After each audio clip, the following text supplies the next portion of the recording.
How to add a Gemini shortcuts widget to the home screen on the Samsung Galaxy S25, S25 Plus, or the S25 Ultra. First, tap on the home button to return back to the home screen. Then from the home screen, go to a home screen page that you would like to add in the widget. Then touch and hold. Next, go down and select widgets. From here, go down and tap on Gemini. Here, touch and hold on the Gemini widget and drag it to your home screen and let go. Here, you will be able to quickly use Gemini.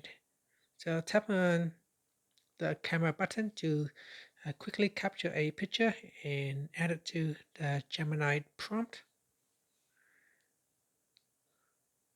And the other options, you can attach files from Drive. So here you can attach files from your Google Drive, or you can select a pictures or videos from your gallery.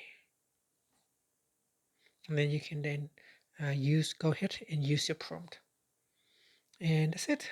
To remove the widget, simply touch and hold on it, and then tap on removed.